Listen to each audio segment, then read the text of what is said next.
உங்கள் இல்லங்களில் வந்து உங்கள் உள்ளங்களை உயிர்ப்பிப்பது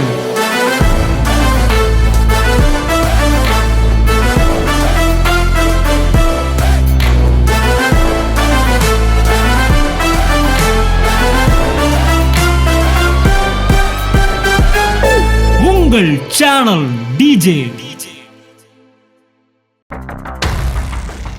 அந்த ஸ்டார்ஸை பார்த்த உடனே அவனுக்குள்ள இருந்த அழுக்குகள் வெளியேறியது. அவனுடைய மனது மறுரூபமாக ஆரம்பித்தது.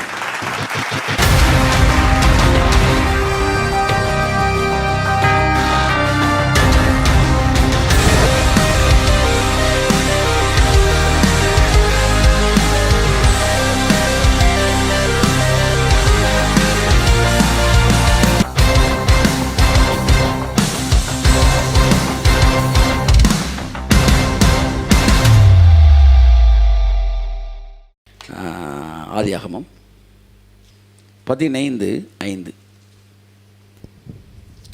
அவர் அவனை வெளியே அழைத்து, எல்லாரும் என்ன பாருங்க, எப்படி டிரான்ஸ்ஃபார்மேஷன் நடக்குது அப்படின்னு சொல்கிறேன். ஆபிரகாம் இருக்கார் இல்லையா, ஆபிரகாம் குழந்தை இல்லாமல் இருந்துச்சு. அப்போ கர்த்தர் அவனை என்ன சொல்லுவார், வெளியே வா. என்ன சொல்லுங்கள், உங்கள் லைஃப்பில் நீங்கள் டிரான்ஸ்ஃபார்ம் ஆகணும்னா முதல் ஒரு எக்ஸ்போஷர் வேணும், உங்களுக்கு வெளியே வரணும். ஆமேன். இதை விட்டு வெளியே வரணும்.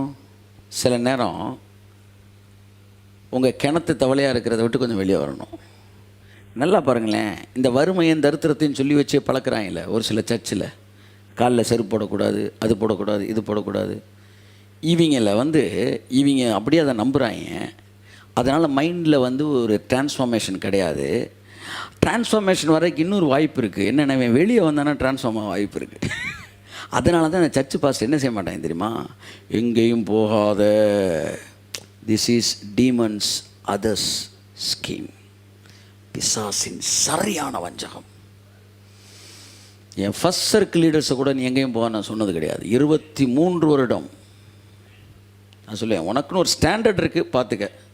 அங்கே போய் முன்னோரு சில உட்காந்து கையை தட்டிட்டு பார்த்துக்க, அப்படி அவ்வளோதான் சொல்லுவேன். அதுக்கு மேலே ஒன்றும் சொல்ல மாட்டேன். அது அவனாக பார்த்து மேலே ஏறி வர்றது தான் நான் ஒன்று. ஆனால் என்ன சொல்ல வரேன், நான் அதிகமாக வெளியே போங்கடான்னு. நீ வெளியே போனால் தான் நம்மளோட எவ்வளோ அப்படின்னு உனக்கு தெரியும்.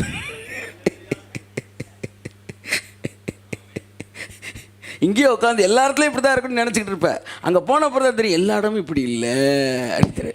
அப்போ உனக்கு ஒரு எக்ஸ்போஷர் தேவைப்படுது. ஆனால் இந்த பாருங்கள், தவறான போதனைகள் கொடுக்குறவங்களே வெளியில் போக விட மாட்டான். ஏன்னா வெளியே போனால் அவன் மைண்டு மறுரூபமாயிரும். தைரியமான ஆளியா வெளியே விடு, நான் விடுறேன். ஒரு பட்டாம்பூச்சி நீ நேசிப்பாய், ஆனால் அதை பறக்க விடு. அது உன்னை நேசித்தால் அது திரும்பி வரும்ன்றான்.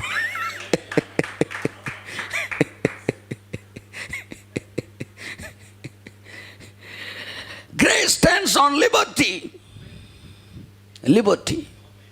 அப்ப தேவன் ஆபிரகாமை வெளியே வா என்று அழைக்கிறார்.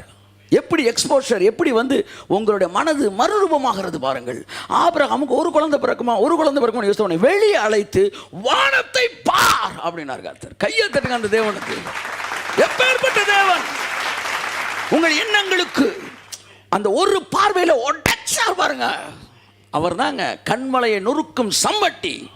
ஒரு குழந்தை அப்படின்னு யோசிச்சுட்டு இருந்தவனுக்கு வெளியே வான்னு பார்த்தா அப்படியே காமிச்சார் பாருங்க. அந்த ஸ்டார்ஸை பார்த்தவன நொறுங்கிச்சு அவனுடைய குட்டி குட்டி தரிசனங்கள் எல்லாம். பல நேரங்களில் ஊழியர்களுடைய தரிசனங்கள் இருக்கு பார்த்தீங்களா, அது கூட பிசாசின் வஞ்சகம். ஆமாம், எப்படி இந்த வருஷத்துக்குள்ள ஒரு 100 பேரை கர்த்தருக்கு ஆதாயப்படுத்தணும்னு சொல்லும் போதே அவன் வஞ்சிக்கப்பட்டான், நீ கண்டுபிடிச்சிடணும். புரியுது உங்களுக்கு? ஏன்னா அவனுடைய தரிசனம் வந்துட்டான். அவனை ஒன்றுமே செய்ய முடியாது. நம்ம என்ன செய்யலாம், தரிசனத்தை குறுக்கலாம். அவன் பாருங்கள், ஒவ்வொரு ஸ்டாண்டர்ட்லையும் அந்தந்த ஸ்டாண்டர்ட்லையும் போய் பேசுவான். அப்போ என்ன நடக்குது, அவன் மைண்டை குறுக்கி இவன் ஒரு பிள்ளைன்னு நினச்சிக்கிட்டு இருந்தப்போ அப்படியே ஸ்டார்ஸை காட்டி இத்தனை பிள்ளை அப்படின்னா. அந்த ஸ்டார்ஸை பார்த்த உடனே அவனுக்குள்ளே இருந்த அழுக்குகள் வெளியேறியது. அவனுடைய மனது மறுரூபமாக ஆரம்பித்தது. எத்தனை முறை தேவன் என்னை கூட்டு போய் காமிச்சிருக்காரு தெரியுமா? சில நேரம் சில கார்ப்பரேட்டு பெரிய பெரிய கம்பெனிஸ்குள்ளே போகும்போது கர்த்தர் சொல்லுவார், அப்படி எப்போவுமே நம்ம ஸ்டாஃப்ஸ் தான் போய் பார்ப்பேன். சில நேரம் ஸ்டாஃப்ஸ் இல்லாமல் நம்ம போகிற மாதிரி சூழ்நிலை வரும் பாருங்க, எழுதி வச்சுக்கோங்க, அன்றைக்கி ஒரு டேர்னிங் பாயிண்ட் உங்களுக்கு.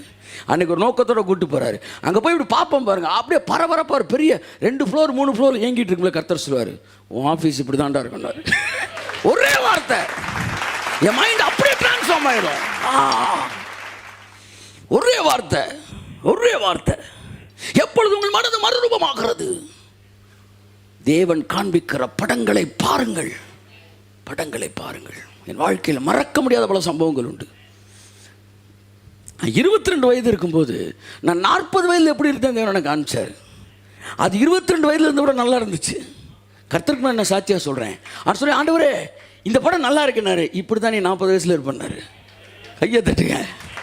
இன்னைக்கு வரும்போது நான் யோசித்தேன், ஆமாம் இப்போ 60 வயசில் எப்படி இருந்து காட்ட போகிறாரு. ஆமாம், எனக்கு ரொம்ப சந்தோஷமாக இருக்கும். இன்னும் கொஞ்ச நாள் 50 வயசு ஆயிரும். அப்போ 50 வயசு நான் சொல்லி யாரும் நம்ப மாட்டாங்க. அதில் எனக்கு ஒரு சந்தோஷம் இருக்குது. நான் ஒரு சாட்சியாக இருப்பேன் இன்றைக்கி.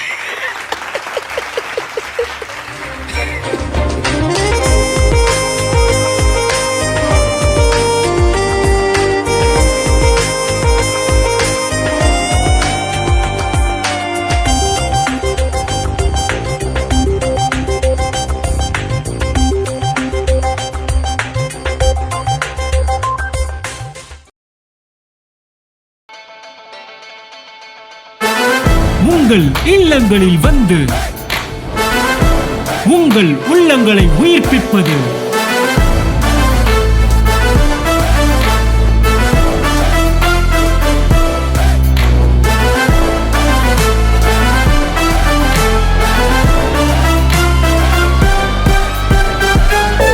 உங்கள் சேனல் டிஜே.